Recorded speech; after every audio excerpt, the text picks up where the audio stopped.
Hello friends, आज के इस वीडियो में हम हर्षित मांगलिक जी से मिल रहे हैं और उनसे हम ये जानने की कोशिश कर रहे हैं कि केवीएस की जॉब कैसी है। केवीएस में क्या क्या चैलेंजेस होते हैं, इस जॉब के अच्छे एस्पेक्ट क्या हैं। साथ में हम ये भी डिस्कस करेंगे कि केवीएस के एग्जामिनेशन की कैसे तैयारी करनी है, इंटरव्यू की तैयारी कैसे करनी है, उसमें किन बातों का ध्यान रखना है, क्या करना है और क्या नहीं करना है। तो इन सभी बातों के लिए हम हर्षित जी से आप बात कर रहे हैं। हर्षित जी अभी तक 2 बार केवीएस का एग्जाम क्लियर करके वो अभी केवीएस में काम कर रहे हैं और उन्होंने प्राइमरी टीचर का इंटरव्यू ट्रेनिंग के लिए या पीजी के लिए दोनों ही बार वो करियर क्वेस्ट के स्टूडेंट रहे हैं। उन्होंने ऑनलाइन और ऑफलाइन दोनों बैच इसमें ज्वाइन किए थे।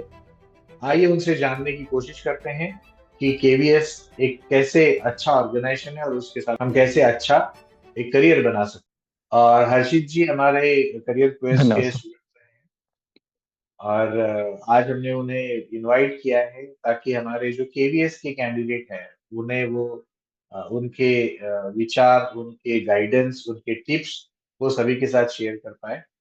सो हर्षित जी, धन्यवाद आपका यहाँ पर ऑनलाइन कनेक्ट होने के लिए। धन्यवाद सर आपका भी। अभी आपका केवीएस में कितने साल से आप काम कर रहे हैं? सर केवे से मुझे काम करते हुए 6 साल हो गए हैं। 6 साल हो गए, तो जी। पहले आपने प, पीआरटी प्राइमरी पर। अ, जी लगभग 4 साल मेरा पीआरटी और 2 साल पीजीटी इकोनॉमिक्स। तो आपका केवीएस के साथ एक्सपीरियंस कैसा रहा है अभी तक? अच्छा एक्सपीरियंस है सर। केंद्रीय विद्यालय एक ऑर्गेनाइजेशन है जिसमें हमें टाइमली सैलरी, टाइमली लीव्स और हेल्थ फैसिलिटीज सब मिलती हैं, तो काफी अच्छा एक्सपीरियंस है। और बच्चों के साथ रहना सबसे बड़ी बात है, तो हम खुद अपने आप को लाइवली फील करते हैं। तो ओके। जॉब कंडीशंस के साथ साथ वो भी एक बहुत अच्छा एस्पेक्ट है यहाँ पे। बहुत सारे कैंडिडेट केवीएस जैसे ऑर्गेनाइजेशन के साथ टीचर के रूप में जुड़ना चाहते हैं, तो आप उन्हें क्या बताना चाहेंगे कि उन्हें केवीएस क्यों ज्वाइन करना चाहिए? केंद्रीय विद्यालय में सबसे बड़ी बात यह है कि आप बच्चों को एक देश के लिए तैयार कर सकते हैं। यहाँ पर हर तरह का बच्चा है, हर स्टेट का बच्चा है, आपके पास वैरायटी ऑफ बच्चे हैं, क्योंकि सारे most of the parents employ हैं जो सेंट्रल गवर्नमेंट एम्प्लॉयज हैं। तो ऐसे पेरेंट्स के बच्चे आपको मिलते हैं, तो सारे बच्चे आपके लिए वाइब्रेशंस रखते हैं। आपको उनको देख के बहुत अच्छा फील होगा। आप उनको कनेक्ट करोगे तो उनके लिए आप जब कुछ करते हैं तो आपको फील होता है कि मैं अपने देश के लिए डायरेक्ट कंट्रीब्यूट कर रहा हूँ। तो इसीलिए जब केंद्रीय विद्यालय आपको ज्वाइन करना है तो सबसे पहले आपके लिए आपका स्टूडेंट रहेगा, बाकी सब चीजें आपके लिए सेकेंडरी हो जाएगी। तो अगर आपके अंदर वो फील है कि आप देश के लिए, अपने बच्चों के लिए और आने वाले भविष्य के लिए कुछ करना चाहते हैं, तो डेफिनेटली केवी एक बहुत अच्छा ऑर्गेनाइजेशन है सर। ओके। आपने जब ये डिसीजन लिया था केंद्रीय विद्यालय में टीचर बनने का, तो शुरुआत में आपने कैसे तैयारी की, क्या किया उसके लिए? सर मतलब जब रिटन मैंने केंद्रीय एग्जामिनेशन। जी जब मैंने केंद्रीय विद्यालय के लिए तैयारी शुरू की, तो सबसे पहले मैंने सिलेबस जो केंद्रीय विद्यालय जारी करता है उसको मैंने प्रिंट आउट निकाला। उसके पॉइंट बाय पॉइंट जितने भी उसमें टॉपिक्स दिए गए थे, तो मैंने टारगेट ये रखा कि मुझे पहले वो टॉपिक्स सारे कवर करने हैं। क्योंकि अगर हम सिलेबस को गो थ्रू कर लेते हैं तभी हम रिटन एग्जाम पास कर पाएंगे। तो राइट, ओके। रिटन एग्जाम के लिए मैंने ये किया। और उसके बाद फिर इंटरव्यू के लिए मैंने सर्च किया काफी इंटरनेट पे। तो फिर सर आपका मुझे सेंटर मिला, करियर रिक्वेस्ट, जब आप दिल्ली में। तो मैंने वहां पर पीआरटी के लिए फिजिकली कोचिंग ली थी, और बाद में जब पीजीटी का था तो मैंने फिर ऑनलाइन कोचिंग ली थी सर आपके पास से। अच्छा, तो आपने ऑनलाइन ऑफलाइन दोनों में ही इंटरव्यू ट्रेनिंग। जी अच्छा, सर। अभी हम लोग डिस्कस करेंगे कि केवीएस के लिए कैंडिडेट को कैसे तैयार करना चाहिए, लेकिन अभी ऑनलाइन और ऑफलाइन में आपने मुझे बताया, तो आपका क्या एक्सपीरियंस रहा है ऑनलाइन कोचिंग का और ऑफलाइन कोचिंग का इंटरव्यू के लिए? सर दोनों ही बेटर हैं, ऐसा कोई ऑप्शन नहीं है कि मतलब कोई दिक्कत नहीं है ऑनलाइन और ऑफलाइन में। ऑफलाइन में थोड़ा सा ये हो जाता है कि सामने से हमें आपका, आप देखते हैं तो गाइडेंस लगता है कि ज्यादा अच्छे से मिल रहा है, और हमारे डिसिप्लिन वाला एक अप्रोच ज्यादा अच्छा से रहता है। और ऑनलाइन कन्वीनियंट बहुत है। जैसे मैं, जब मैं तैयारी कर रहा था तो मैं ऑफलाइन के लिए मैं दिल्ली मूव कर गया। लेकिन जब मैंने दोबारा पीजीटी के लिए तैयारी की तब मैं जॉब में था। अब मेरे लिए उस समय दिल्ली मूव करना उतना कन्वीनियंट नहीं था। बट ऑनलाइन भी वही सब आपका गाइडेंस मिला। आपने ऑनलाइन भी मॉक इंटरव्यू ले लिया, तो ऑनलाइन वाज आल्सो गुड। दोनों ही अपने जगह पर बेटर है। जिसके लिए दिल्ली मूव करना आसान है, जिसके लिए फिजिकली वहां पर जाने में कोई दिक्कत नहीं है, वो ऑफलाइन कोचिंग ले सकता है। और बाकी जो चाहता है कि उसके लिए दिल्ली उतना आसान नहीं है, या फिर घर पे रह के करना अच्छे से करना है, तो वो ऑनलाइन भी ले सकता है। उसमें कोई ऐसी कोई दिक्कत नहीं है। बच्चों को मतलब ये नहीं रखना चाहिए कि ऑनलाइन बेटर नहीं होती, ऑफलाइन ही बेटर है, या ऑफलाइन बेटर नहीं होती, ऑनलाइन बेटर है। दोनों ही अपनी जगह पर अच्छे हैं। हमें अच्छा, तो गाइडेंस भी। आगे डिस्कस करने से पहले क्या मैं आपसे पूछ सकता हूँ कि आपने दोनों बार करियर क्विज को क्यों चूज किया? सर फर्स्ट टाइम देखिए, अगर मैं ऑनेस्ट आंसर दूं तो फर्स्ट टाइम जब मैंने किया तो मैंने गूगल पे सर्च किया था तब। तो थोड़ा सा फिर मैंने आपके सेंटर पे आके मैंने आपसे बात की, तो आपसे बात करके मुझे अच्छा लगा। और फिर कोचिंग जब मैंने की, तो उससे पहले मैंने कहीं इंटरव्यू कोचिंग नहीं ली थी, कभी भी नहीं ली थी। तो जब मैंने फिर आपसे कोचिंग ली, तब मुझे रियलाइज हुआ कि वो कौन कौन सी मिस्टेक है जो मैंने की थी। और जब सेकंड टाइम मेरा हुआ, तो फिर सेकंड टाइम तो कोई डाउट ही नहीं था, मुझे आपसे लेना ही था। क्योंकि वो जो गाइडेंस हमें आपसे मिल गई थी, तो वो बहुत बेनिफिशियल थी। इसलिए फिर मैंने सेकंड टाइम करियर कोर्स को चूज इसलिए किया था सर। Thank you. और आप करियर क्विज का पार्ट रहे हैं, परिवार का हिस्सा रहे, मतलब एज अ स्टूडेंट आप दो दो जी बार इससे जुड़े, और बाद में आपने बहुत सारे लोगों को भी गाइड किया कि करियर क्विज के बारे में। सो मुझे जी लगता है जी। कि we are thankful for that and we are feeling proud of you for that thing. अच्छा, चलिए हम लोग अब बाकी दोबारा इस पर आते हैं कि जो केवीएस की तैयारी है वो किस तरीके से करनी चाहिए, उसमें कुछ आप टिप्स या कुछ बहुत इंपॉर्टेंट चीजें आप बताना चाहते हैं कैंडिडेट्स के लिए? सर सबसे पहली चीज ये है, कैंडिडेट को जो केंद्रीय विद्यालय ने सिलेबस दिया है ना, सिलेबस के जितने भी पॉइंट्स उसने दिए हैं, वो उनको बहुत अच्छे से पढ़ने रहेंगे। केंद्रीय विद्यालय के एग्जाम में सबसे अच्छी बात यह है कि ये लोग सिलेबस से बाहर नहीं जाते। कुछ बच्चे क्या करते हैं, बहुत ज्यादा किताबें पढ़ लेंगे, लेकिन वो सिलेबस के साथ स्टिक नहीं रहेंगे। तो पहला टारगेट हमारा ये होना चाहिए कि जो केवी का सिलेबस है, उसमें जो भी टर्मिनोलॉजी लिखी हुई है, जितने भी आपका 2 या 3 पेज का सिलेबस है, उससे ज्यादा सिलेबस मोस्टली नहीं है यहाँ पर। तो जो भी सिलेबस के अंदर टर्मिनोलॉजी लिखी है, एटलीस्ट उनके बारे में आपको एक एक दो दो लाइन, 4 4 लाइन पता हो। ऐसा नहीं है कि पीजीटी टीजीटी या पीआरटी में आपको बहुत ज्यादा जानना है, उतना वो डेप्थ में नहीं जाएंगे हर क्वेश्चन के लिए। But you have to know the meaning of each and every item given in the syllabus। सबसे पहले तो सिलेबस के लिए हम जाएंगे। दूसरा फिर सर, केंद्रीय विद्यालय में, क्योंकि हमारा केंद्रीय विद्यालय गवर्नमेंट स्कूल है, तो यहाँ पर एनसीईआरटी की टेक्स्ट बुक फॉलो होती है।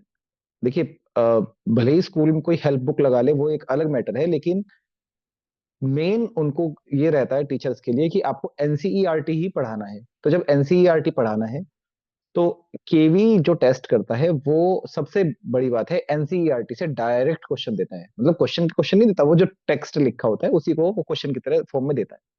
तो कई बार बच्चे को ये फील होता है कि एनसीईआरटी में डिटेल्स बहुत कम दी होती है, खासकर जो टेक्निकल सब्जेक्ट है, फिजिक्स, केमिस्ट्री, इकोनॉमिक्स, इनमें मतलब एनसीईआरटी की बुक बहुत पतली पतली है। अब वो बुक तो बहुत पतली है, अब उसमें कॉन्सेप्ट को उन्होंने डिटेल में नहीं दिया हुआ। अब वो कुछ एक लाइन लिखेंगे, उसको खत्म कर देंगे, तो जो कैंडिडेट है उनको वो चीज समझ में नहीं आएगी। उनको लगता है सर ये क्या लिख के चला गया। और वहीं पर हेल्प बुक में उन चीजों को बहुत बहुत एक्सप्लेन किया हुआ है। तो हमें अगर हेल्प बुक पढ़ने का हमारे पास टाइम नहीं है, तो कोई बात नहीं, आप एनसीईआरटी पढ़िए। भले ही मैं तो सर ये भी बात कई बार बोलता हूँ कि अगर वो नहीं समझ में आ रहा है, भले ही इसको रट लो, उस लाइन को रट लो कि अ, हमने ये पढ़ा है एनसीईआरटी से, बात खत्म। आपको लॉजिक नहीं ढूंढना है, हमारा पर्पस है फिलहाल हमें एग्जाम क्रैक करना है। तो एनसीईआरटी में पढ़ना है। उसके बाद आप भले सपोर्ट बुक पे जाएं प्रैक्टिस क्वेश्चंस के लिए, बट एनसीईआरटी पहले पढ़ें, सिलेबस पढ़ें। और फिर थोड़ा बहुत आप करंट अफेयर्स देखते रहें, उससे आपके अपने फील्ड से रिलेटेड, कि उससे रिलेटेड कोई नया डेवलपमेंट हुआ है क्या। तो इतना अगर आप कर लेंगे, तो डेफिनेटली आप जो सब्जेक्ट वाला पोर्शन है आपका, उसमें आपको डेफिनेटली सक्सेस मिलेगी सर। अच्छा, ये ऑनलाइन रिसोर्सेस अभी अवेलेबल हैं बहुत सारी, टेस्ट सीरीज हो सकती है या और प्रैक्टिस सेशंस हो सकते हैं, तो उसमें से कुछ आप सजेस्ट करना चाहते हैं? जी जी सर, ये टेस्ट सीरीज बिल्कुल लेनी चाहिए। और टेस्ट सीरीज ऐसा नहीं है कि आप किसी की भी मॉक टेस्ट टाइप कर ले। जो पीवाई क्यूज है ना, अलग अलग डिपार्टमेंट्स के, वो ज्यादा बेटर रहते हैं। मतलब अगर आपको केवी के 2015 वाला, 2017, 19, 23, ये जितने भी केवीएस के खुद के एग्जाम्स हुए हैं, वो पीवाई क्यूज आपको लगाने हैं। इनके लिए अलग अलग यूट्यूब पे वीडियो मिल जाएंगी, अलग अलग आपको उनके लिए ऑनलाइन वेबसाइट्स पे पीवाईक्यूज मिल जाएंगे, तो वो जरूर आपको लगाने हैं। उससे टाइम मैनेजमेंट होगा। और हाँ, किसी भी जो बहुत ही डिफिकल्ट ज्यादा पेपर बना देते हैं इस चक्कर में कि पेपर बहुत ही हार्ड आएगा, वैसी पीवाई वैसी टेस्ट सीरीज को इग्नोर करना है। मतलब अगर आपने ले भी लिया है तो ऐसा नहीं है कि 200 400 500 बचाने के पीछे आप दूसरी टेस्ट सीरीज नहीं ले सकते। मैं तो यही कहूंगा, क्योंकि मैंने भी एक टेस्ट सीरीज ली थी इकोनॉमिक्स में सर, और वो टेस्ट सीरीज बहुत ही ज्यादा, मतलब उनके क्वेश्चंस बहुत ज्यादा डिफिकल्ट थे। वो असिस्टेंट प्रोफेसर टाइप के, वो मतलब वहां तक क्वेश्चन पूछ रहे थे।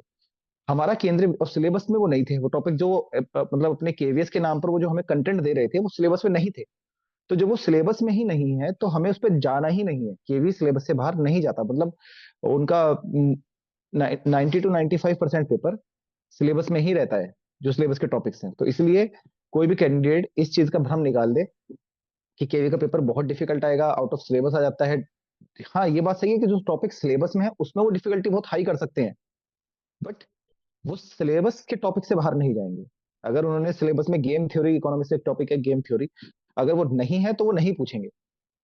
तो वो जो चीज उन्होंने दिया है तो वो उसी में ही डिफिकल्टी लेवल बढ़ाएंगे। तो सिलेबस से केवीएस की खास बात यह है, केवीएस या एनवीएस ये लोग सिलेबस से बाहर नहीं जाते सर। तो इसलिए मैं ये कहूंगा कि पीवाईक्यूज अगर आप ले रहे हैं, ऑनलाइन बहुत सारी वेबसाइट्स है, किसी का भी आप ले सकते हैं।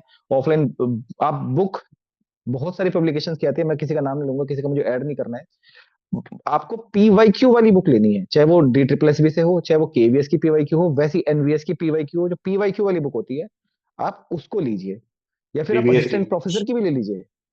बट वो जो टॉपिक्स आपके दिए गए हैं वही पढ़िए, आपको एक्स्ट्रा नहीं जाना है, सिलेबस से ऊपर नहीं जाना है। इसलिए पहला चीज सर मेरा यही है कि सिलेबस जरूर मतलब साथ में रख के पढ़ना है, क्योंकि टाइम अच्छा सर कम रहता है ना। जी बिल्कुल। सर।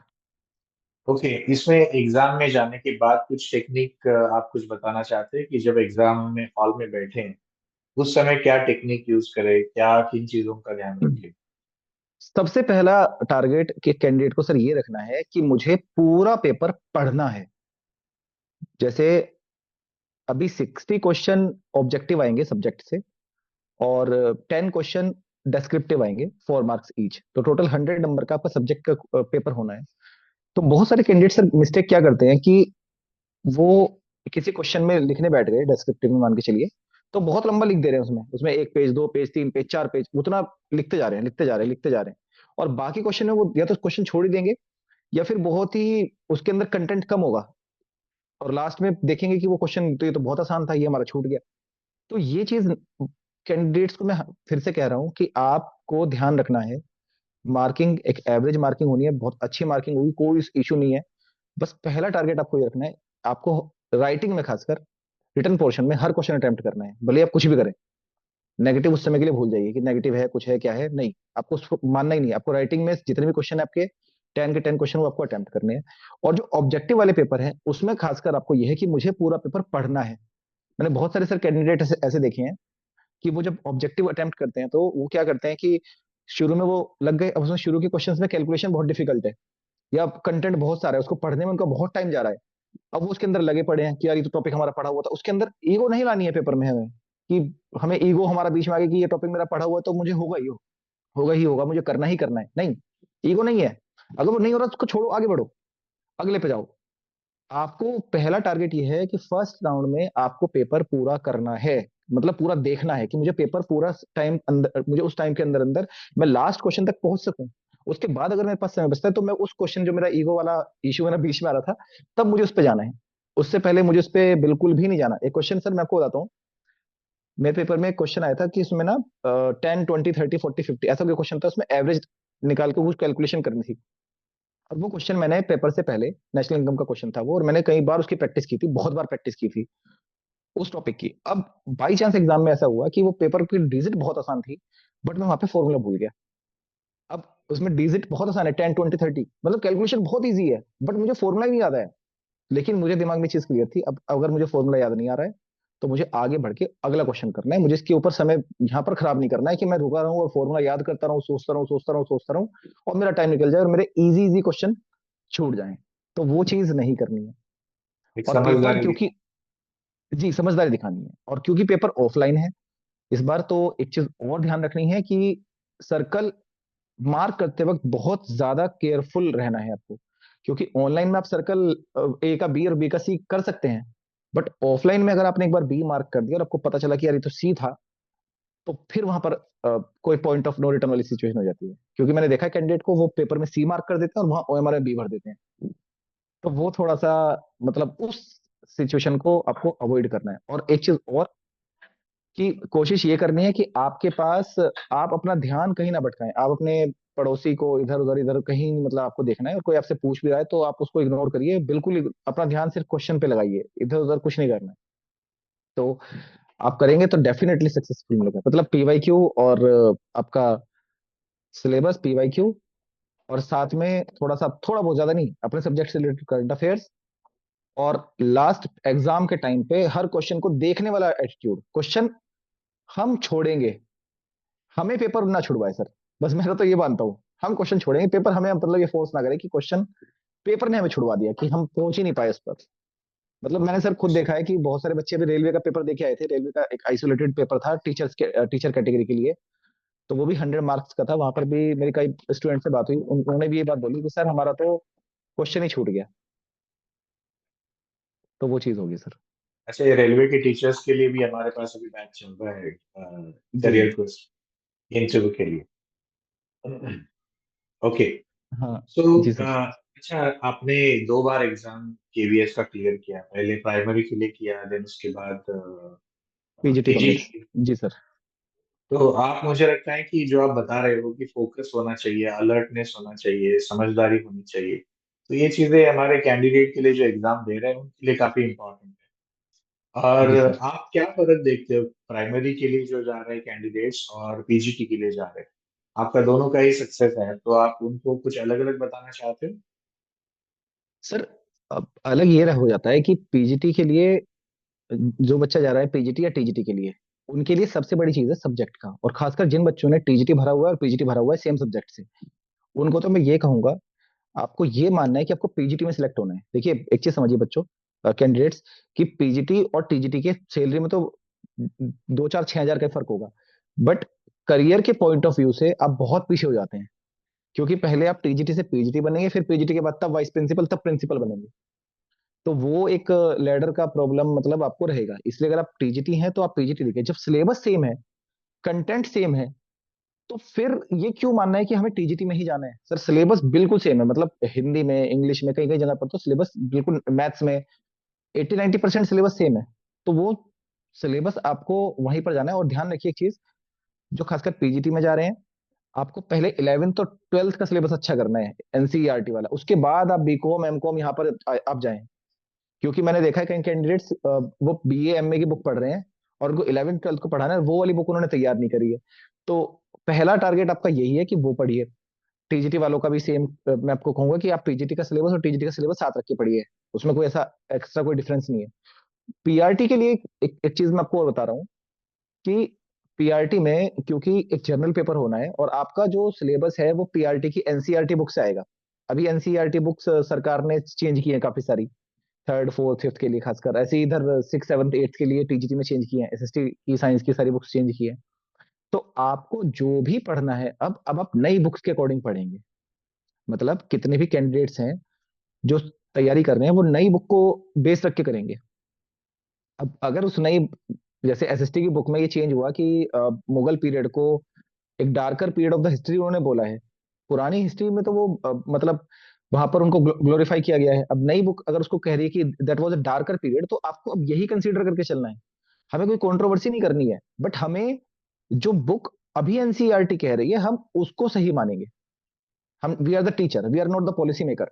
तो हम उसको क्वेश्चन नहीं कर सकते कि ये पहले क्या था अब क्या था। अभी हमारे पास नई बुक है, तो हमको नई बुक में लेके चलना है। अभी जैसे पिछली बार का एक पीआरटी का एग्जाम था, उसमें पूछा गया था कि ये जो टाइगर था वो कौन से पेड़ पर बैठा हुआ था। अब वो किसी फर्स्ट या सेकंड क्लास की पोएम में था सर। तो वहां से वो उन्होंने क्वेश्चन सीधा लिख दिया हिंदी का सिलेबस में। तो आपको वो जो एनसीईआरटी की बुक है वो पीआरटी के लिए, वो जनरल पेपर के लिए पढ़ के जानी है। और सिलेबस के लिए मैंने आपको बता ही दिया कि जो एनसीईआरटी वाली बुक है वो आपको सीधा सीधा पढ़ लेनी है। मेरे पेपर में सर खुद एक क्वेश्चन एनसीईआरटी की बुक से सीधा सीधा आया था, और उसमें वो फॉर्मूला था। वो फॉर्मूला मुझे लिटरली समझ में नहीं आ रहा था कि फॉर्मूला में क्या है। बस उसमें कुछ वैल्यू थी, ये टैक्स है और ये इतना सरकार ने सब्सिडी दी, तो ऐसे से उसमें फॉर्मूला लगाना था कि टैक्स और सब्सिडी को एडजस्ट करने का फॉर्मूला ये वाला है, सरकार इस तरह लगाती है बजट में। तो अब क्योंकि टाइम कम था, तो मैंने वो फॉर्मूला बस याद कर लिया कि अगर ऐसा कोई क्वेश्चन आएगा तो ये टैक्स की वैल्यू में यहाँ रख दूंगा, सब्सिडी की वैल्यू में यहाँ रख दूंगा, और ये सॉल्व हो जाएगा। और सर आप बिलीव नहीं करेंगे, वही क्वेश्चन आया बिल्कुल पेपर में, मतलब उसी फॉर्मूले से लिटरली देते हुए कि भाई अब बताइए कि क्या इसमें निकलेगा। तो मैंने बस वो वही फॉर्मूला पुट किया और उसका मैंने आंसर निकल गया, और आंसर वो ऑप्शन में था। तो व्हाट इज माय पॉइंट कि कई बार हमें जरूरी नहीं है कि हम बिल्कुल डीप कॉन्सेप्ट में आए, जाना है हमें, that I am not saying कि आपको नहीं पढ़ना है, बट जो एनसीईआरटी ने दिया है, जो कॉन्सेप्ट आपको बुक में दिए हैं, आप उनको समझिए। अगर आपके पास समय है तो आप डेफिनेटली जाइए, पहले 11th और 12th को अच्छा करिए, तब आगे हमें बीए या बीकॉम एमकॉम की तरफ, तब वहां पर उन बुक्स को तब खोलना है। पहले अपना ये वाला तो स्ट्रॉन्ग करते हैं, और उसमें भी एनसीईआरटी वाला। हेल्प बुक के लिए मत जाइए, हेल्प बुक बहुत मोटी मोटी रहती है, उनमें आधा कंसेप्ट, वो आधी चीज आउट ऑफ सिलेबस रहती है, तो वो भी थोड़ा मैं सजेस्ट नहीं करता सर, इसलिए। Okay, very good. आप अच्छे डिटेल्स दे रहे हैं, और मुझे लगता है कि ये जो कैंडिडेट्स देख रहे हैं वीडियो, उनको बहुत हेल्प मिलेगी उनके तैयारी में। अच्छा, बहुत सारे कैंडिडेट इंटरव्यू से डरते हैं, इंटरव्यू के बारे में सोच कर डरते हैं, क्योंकि उन्हें लगता है कि हमें इंटरव्यू भी देना है, देन टीचिंग टेस्ट भी देना है। तो जी ये किस तरीके से तैयार, क्या आपने जैसे क्लासेस की करियर क्वेस्ट में, तो वो एक एक तरीका है कि क्लासेस ज्वाइन करें, घर पे क्या करना चाहिए? देखिए सर, सबसे पहली बात यह है कि केवी या एनवीएस का जो कंबाइंड इंटरव्यू होना है, यहाँ पर आपको जो टीचिंग आपसे करवाते हैं, तो वो ऐसा नहीं कहते कि कोई भी टॉपिक आपको दे देंगे कि ये पढ़ाओ, ऐसे नहीं होता। वो एक टॉपिक सर आपकी मर्जी से पूछेंगे कि इट्स योर टॉपिक, अब आप जाके पढ़ाइए, अब आप बताइए आपको क्या पढ़ाना है। उसके बाद, because they are the expert, they will ask you from your topic. तो सबसे पहली चीज ये है, मैं कैंडिडेट से हमेशा आपसे रिक्वेस्ट कर रहा हूँ कि आपके माध्यम से, कि जितने भी कैंडिडेट्स हैं, आपको लैंग्वेज का कोई बैरियर नहीं रखना है कि सर हम हिंदी में दे सकते हैं, इंग्लिश में दे सकते हैं। इंटरव्यू बाइलिंगुअल है, आपका मन है आप हिंदी में दीजिए, आप इंग्लिश में दीजिए, आप मिक्स ऑफ बोथ दीजिए। तो पहला डाउट आप ये निकाल दीजिए कि हिंदी इंग्लिश ये वाला कुछ आपका रहना चाहिए।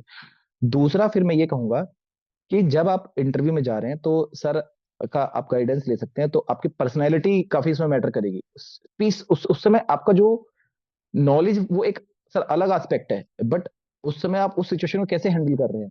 मैं आपको अपना ही सर एक एग्जांपल बताता हूँ कि जैसे मैं ना खुद को कई बार नर्वस फील करता था, सर ने कहा था कि कुछ भी हो जाए आपको नर्वस नहीं होना है। अब मैं तो काफी उस समय थोड़ा डरता था इंटरव्यू से, मुझे तो बहुत डर लगता था। तो फर्स्ट टाइम सर ने मुझे बोला, सर ने कहा कि इग्नोर मारो। ऐसा सर ने मतलब मुझे इस तरह बोला कि इग्नोर मारो, कि वहां कोई बैठा हुआ है, आप बस आपको जो करना है आप बोलिए, कि सोचिए कोई कोई नहीं है वहाँ पे। अभी मेरा सर पीजीटी इकोनॉमिक्स का इंटरव्यू था, उन्होंने पूछा कि बताइए एनसीएफ की तीन, एनसीएफ में ट्रायंगल बना हुआ है, उस ट्रायंगल में बताओ कौन कौन से तीन उसमें हेडिंग लिखे हुए हैं। अब मुझे समझ में नहीं आया कि क्या था, वो ट्रायंगल कौन सा और उसके हेडिंग कौन से। तो मैंने कहा सर नहीं पता। अच्छा बताओ एनईपी के पिलर्स बताइए। मैं मुझे वो भी नहीं पता। मैं और डर गया, क्योंकि मुझे था कि इकोनॉमिक्स का इंटरव्यू होना है। अब उन्होंने लिटरली ये बोला, ऐसे ही आगे बिना तैयारी करे, पढ़े वगैरह आगे कुछ भी नहीं पढ़ के आए हो, घूमने आ गए यहाँ पे। और मतलब उस तरह से वो एकदम चिल्लाई टाइप का कि मैं शौक कि मैं डर गया बिल्कुल कि यार ये क्या हो गया। अब उन्होंने बोला कि आप कुछ नहीं पढ़ के आए हो। फिर मैंने एकदम थोड़ा सा हिम्मत किया कि कुछ नहीं, सब हो जाएगा, सर ने कहा था कि हो जाएगा। अब बस मैंने उनको बोला कि सर मैं सब्जेक्ट पढ़ के आया हूँ, तो आप सब्जेक्ट से पूछ लीजिए। अब उन्होंने कहा कि ठीक है, आप जो पढ़ के आए हैं वो पढ़ाइए। अब मैंने आपको बताया कि टॉपिक हमारा जो भी, ध्यान रखना है बच्चे कि जो भी टॉपिक हमारा पढ़ना है, देखिए टॉपिक आपका सब्जेक्ट से आप ही लेंगे। तो जो टॉपिक आप लेंगे वो आपको बहुत अच्छे से तैयार करना है। अब फिर वहां पर मैंने टॉपिक लिया मनी एंड बैंकिंग, तो मैंने बैंकिंग पढ़ाना शुरू किया। और उसमें उन्होंने कहा रिजर्व बैंक पढ़ाइए। अब उन्होंने खुद बोल दिया कि अब क्योंकि मैंने बैंकिंग टॉपिक ले लिया, अब वो एक्सपेक्ट करेंगे सब बताओ अब आप। अब उन्होंने मुझसे रिजर्व बैंक पढ़ाने के लिए बोला, तो मैं पढ़ाता जा रहा था। लगभग मुझे ऐसा लगा था कि 10 मिनट या 15 मिनट की माइक्रो टीचिंग होगी, बट मैं पढ़ाते पढ़ाते 20 मिनट हो गया। अब वो कह रहे हैं कि मैंने उसमें जितना भी रिजर्व बैंक के अंदर था, कि रिजर्व बैंक के functions, reserve bank statutory body है, उसकी क्या क्या लिमिटेशन है, वो सब मैं बता चुका था। वो कह रहे और पढ़ाओ। अब वो मतलब मुझे ऐसा लग रहा है कि मेरा टॉपिक खत्म हो गया, बट वो कह रहे हैं कि और पढ़ाओ। अब मैंने फिर उसमें क्या किया, और डिटेल्स में जाना शुरू कर दिया कि जैसे बैंक रेट है तो क्या है, रेपो रेट क्या है, रिजर्व बैंक के मॉनेटरी फंक्शंस में क्या क्या आता है, बैंक को कैसे कैसे इंस्ट्रक्शंस दे सकता है वो। तो मैं डिटेल्स में जाने लग गया सर। और फिर उसके बाद अब वो खुद आ गए, एनपीए में क्या हो रहा है, बताइए क्यों एनपीए बढ़ रहे हैं। मतलब मेरे कहने का मतलब एनपीए का क्लासिफिकेशन क्या है, एनपीए कैसे कैसे बढ़ते हैं, अगर 3 महीने हो जाए तो क्या होगा, 6 महीने हो जाए तो क्या होगा, 1 साल हो जाए तो क्या होगा। अब वो मतलब बैंकिंग में और घुसते जा रहे हैं। लेकिन क्योंकि अब यहाँ पर शुरू में तो मैं आपको सर सच बता रहा हूँ, मैंने शुरू में पहले थोड़ा सा जब स्टार्टिंग किया तो मैंने इंग्लिश में बोला। बट जब मुझे लग गया कि अब मुझे अपनी बात समझाने के लिए हिंदी में आना पड़ेगा, तो मैं हिंदी में मैंने थोड़ा सा उस समय बोला। अब वहां पर फिर उन्होंने थोड़ा सा, अब मेरा फिर अब यहाँ पर अब तक उन्होंने मुझसे मेरा बायोडाटा नहीं पूछा सर, शुरू से। ओके। अब वो मुझे एकदम all of a sudden teaching से उतार के बोलते हैं अब नीचे आ जाओ, बैठो और अपना बायोडाटा, अब अपना इंटरव्यू दो, अपने बारे में इंट्रो दो। तो अब देखिए सर माइंड सेट मतलब किस तरह से वो टेस्ट कर रहे हैं। पहले वहां पर फिर अब इंट्रो पूछ रहे हैं। तो फिर मैंने जो इंट्रो हमने तैयार किया था तो मैंने उनको वही बताया कि मेरा नाम हर्षित है, I'm हर्षित मांगलिक, आई एम फ्रॉम लोकेशन, और फिर इस तरह से मैंने अपने बारे में इंट्रो दिया उनको। तो फिर कहते हैं कि ओके, तो ओके डन, अब आप जा सकते हैं। अब मैं उठने को हुआ तो दूसरा मुझे एकदम पैनल बोलता है अरे बैठ जा भाई, हम भी पूछेंगे। तो सर फिर वो मतलब इस तरह से सर वो पजल करते हैं ना चीजों को। लेकिन हाँ ये चीज है कि मुझे आपकी वो बात हमेशा अभी तक भी याद रहती है कि हमें अपना कामनेस, कूलनेस नहीं खोना है। इवन एक क्वेश्चन तो उन्होंने मुझे ये पूछा कि ये जीएसटी को लेके स्टेट गवर्नमेंट लड़ती रहती है, प्राइम मिनिस्टर लड़ते रहते हैं, क्या मैटर है। तो मैंने कहा सर वो मैटर ये है कि वो चाहते हैं कि सरकार, केंद्र सरकार उनका पेमेंट करे अगर कुछ उनको नुकसान हो रहा है, और केंद्र सरकार कहती है कि आप लोन ले लीजिए और हम लोन का पेमेंट कर देंगे।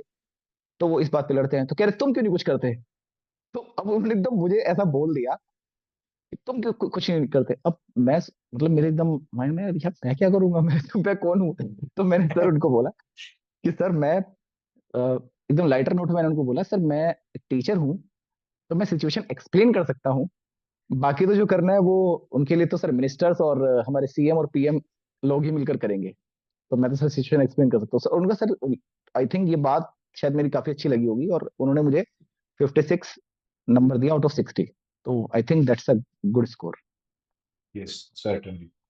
ओके। अच्छा, आशीष जी, आपकी जो पर्सनालिटी है वो हमेशा से फ्रेंडली है और अच्छे से आप एक्सप्लेन करते हैं चीजों को।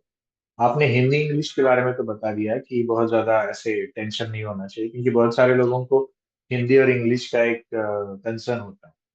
तो जी आप सर। क्या कहेंगे कि इंग्लिश की प्रैक्टिस करनी चाहिए, या जो भी आपको लगता है कि ये टारगेट है, ये अचीव करना है, तो ये हाँ तो यूजफुल है टीचर? बिल्कुल थोड़ा बहुत तो देखिए सर, मैं ये मानूंगा कि क्योंकि केवीएस के अंदर बाइलिंगुअल है और बुक्स इंग्लिश में है, आप उनको हिंदी में पढ़ा सकते हैं, दैट्स ट्रू। बट अगर आप लैंग्वेज टीचर हैं तो आपका इंटरव्यू वो एक्सपेक्ट करते हैं कि वो प्रॉपर इंग्लिश टू इंग्लिश रहे, खासकर आप इंग्लिश लैंग्वेज के टीचर हैं तो। और बाकी आप उनको थोड़ा सा, तो मैं ये समझता हूँ कि आप उनको थोड़ा सा तो ये कि दिखा सकें कि हम इंग्लिश में कर सकते हैं। मतलब ये एक रहना चाहिए, आप अपनी तरफ से कोशिश करिए। लेकिन हाँ जिन बच्चों को लग रहा है कि हमसे नहीं होगा या हमारा इंग्लिश बिल्कुल बेकार जाएगा, तो मैं उनको यही कहूंगा कि फिर आप अपना जो इंट्रोडक्शन है एटलीस्ट उतना आप इंग्लिश में तैयार कर लीजिए। और बाकी फिर आप हिंदी में अगर कंफर्टेबल हैं तो आप हिंदी में जा सकते हैं, और बाइलिंगुअल यूज करिए। देखिए जैसे आप मतलब इकोनॉमिक्स पढ़ा रहे हैं तो वहां पर आप जैसे मैंने वर्ड यूज किया मनी एंड बैंकिंग, अब मैंने उसको धन और बैंकिंग कुछ होता होगा वो मैंने यूज नहीं किया। तो जो भी ये इकोनॉमिक्स को मैंने इकोनॉमिक्स में बोल रहा हूँ, अर्थशास्त्र में नहीं बोल रहा हूँ, तो अब बाइलिंगुअल आप रख सकते हैं। उनका मानना ये है कि क्या ये जो कैंडिडेट है क्या ये एक टीचर अच्छा है। कॉन्सेप्ट देखिए, कॉन्सेप्ट आप खुद पढ़ा रहे हैं, और आप हर चीज अच्छे से पढ़ा रहे हैं, आप आपको उन्होंने आपके मन का ही टॉपिक दिया और आपने उसी में गलती कर दी। तो वो फिर मतलब आई थिंक टीचर के लिए वो फिर उसको कंसीडर कम करते हैं। मेरा खुद का एक फ्रेंड है सर, उसको उन्होंने कहा कि आप पढ़ाइए। अब उसने एक टॉपिक पढ़ाया और उसमें जो उसने कर्व था वो उसने कर्व ही उल्टा बना दिया। वो जैसा बनना था बिल्कुल उल्टा कर्व बना दिया, और एग्जामिनर ने उन्होंने पूछा इंटरव्यू वाले ने क्या ये सही बना है, क्या ये सही बना है, क्या ये सही बना है, 3 बार उसको ये पूछा क्या ये सही बना है। और अब उसने कहा सर नहीं ऐसे बनेगा, अब ऐसे बनेगा। अब वो वहीं पर पजल हो गया। अब आगे की तो बात उसने खैर डिटेलिंग मुझे नहीं दी कि उसने और क्या गलती करी होगी। But in finalist he was not selected. वो सिलेक्ट मतलब नहीं हुआ, और जबकि उसके और मेरे जो रिटर्न एग्जाम में डिफरेंस था वो 1 या 2, मतलब मेरे से 4 नंबर ही ज्यादा थे, 4 मार्क्स मेरे ज्यादा थे। तो अब हालांकि जो लास्ट कैंडिडेट सिलेक्ट हुआ है वो सिलेक्ट हुआ है जिसके नंबर मुझसे भी 15-20 नंबर कम थे। तो ऐसा नहीं है कि वो सिलेक्ट नहीं, उसको इंटरव्यू में बहुत कम नंबर मिले हैं। अब उसके चलिए, और भी कुछ इशू रह सकते आपने हैं ये सर। इंटरव्यू के बारे में बातचीत की, तो मैं दोबारा एज ए इंटरव्यू टीचर में इस बात को और जी। जानना चाहूँ। जैसे देखिए कि अभी ऑनलाइन में बहुत सारा मटेरियल अवेलेबल होता है, चैट जीपीटी जैसे एआई मॉडल्स हैं, तो ये जी सब करने के बाद मुझे लगता है कि कोचिंग का और एक कोच का एक पर्टिकुलर रोल होता है हमारे प्रिपरेशन में, तो उसे आप कैसे देखते हैं, मतलब ये सभी मटेरियल पढ़ने के बाद? क्योंकि बहुत बार एक माइंडसेट होता है कि अगर हमें सब कुछ मटेरियल मिल गया तो हमें क्लासेस की या इंटरव्यू ट्रेनिंग की जरूरत नहीं है, तो आपका क्या विचार है? सर, इंटरव्यू लेना चाहिए, क्योंकि देखिए सर, बहुत सारी बातें क्या होती हैं कि पढ़ना, पेपर सॉल्व करना और एक्सप्रेशन, तीनों में बहुत बड़ा डिफरेंस है। वहां पर हमें एक्सप्रेस करना आना चाहिए।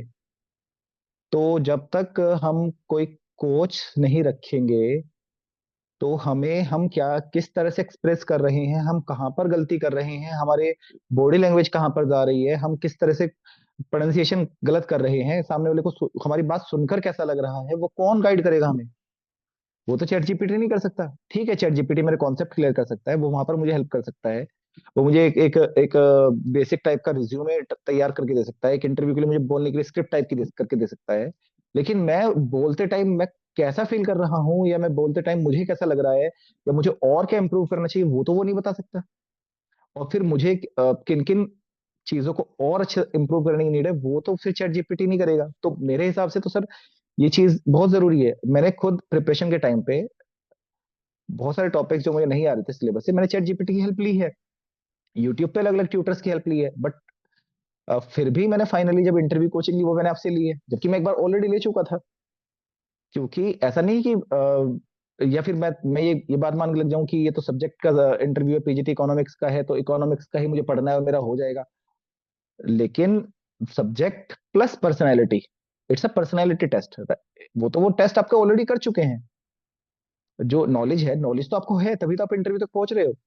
बट अब आप उस नॉलेज को डिलीवर कर पा रहे हो या नहीं कर पा रहे हो, वो चीज वो सर चेक करने वाले हैं। तो उसके लिए सर कोच बहुत जरूरी है सर, मतलब मुझे तो ये लगता है कि कोचिंग लेनी चाहिए इंटरव्यू की। ओके, एक्चुअली देखिए, एज अ मैं कोच काम कर रहा हूँ 15 साल से, तो आपके जो विचार है वो मैं भी यही सोचता हूँ एक्चुअली। लेकिन जी। आपके जैसा कैंडिडेट और जो अभी टीचर है और इतने साल पढ़ा रहा है, तो वो भी यही सोचता है, तो ये मेरे ख्याल से इम्पोर्टेंट चीज है। जैसा आपने कहा कि ये कोचिंग जो है वो मुझे लगता है कि इंटरव्यू के लिए माइंड सेट तैयार करने का काम करता है। माइंड सेट तैयार करने का काम करते हैं, बिल्कुल सर, माइंड सेट बिल्कुल।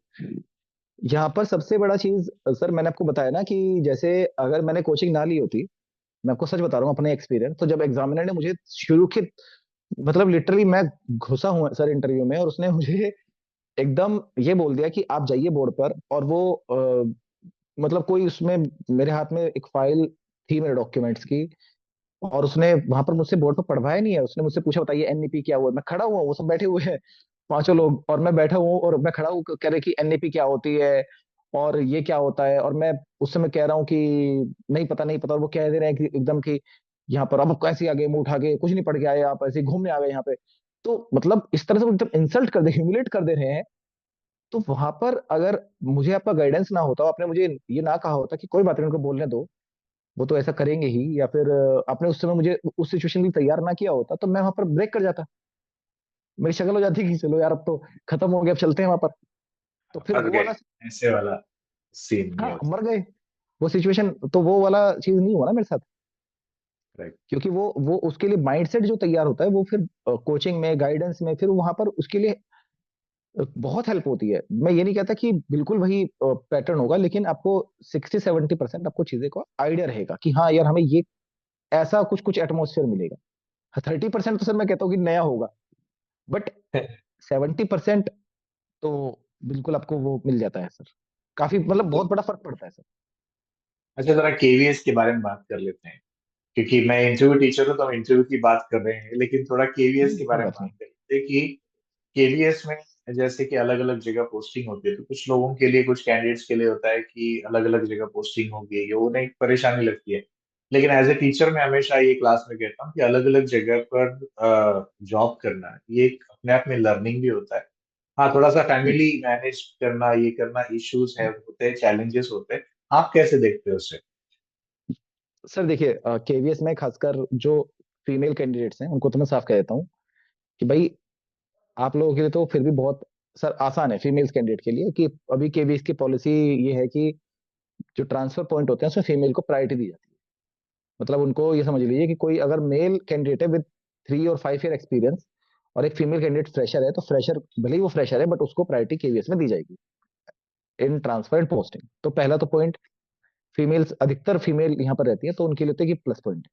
अब जो मेल्स वाले हैं उनको भी मैं ये कहूंगा कि देखिए, केवीएस में एक मेल्स के लिए भी एक हार्ड पोस्टिंग रहती है सर। हार्ड पोस्टिंग में उनको नॉर्थ ईस्ट, कश्मीर, छत्तीसगढ़, ये सब अलग अलग ग्राउंड पे आपको पोस्टिंग केवीएस में रहती है। तो डेफिनेटली, अब आप क्योंकि ऑल इंडिया सर्विस है तो आपको करनी है, तो फिर आपको ये पोस्टिंग आपको करनी पड़ेगी। हाँ, उसमें ये बात है कि सर्विस में रहता है कि 5 साल बाद आप ट्रांसफर ले सकते हैं, लेकिन अगर आपके मन में यह है कि 5 साल में मुझे ट्रांसफर मिल जाएगा, तो फिर यहाँ पर मत आइए। उम्मीद नहीं है कि मिलेगा ही मिलेगा।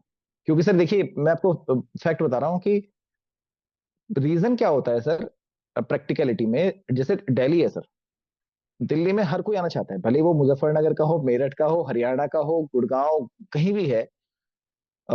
या फिर वो, मैं कह रहा हूँ एमपी का भी है सर, तो वो दिल्ली आना चाहेगा क्योंकि उसको लगेगा दिल्ली से एक तो कनेक्टिविटी बहुत अच्छी है हर जगह की, हेल्थ फैसिलिटी दिल्ली के अंदर, हॉस्पिटल्स वगैरह सब बहुत अच्छे हैं।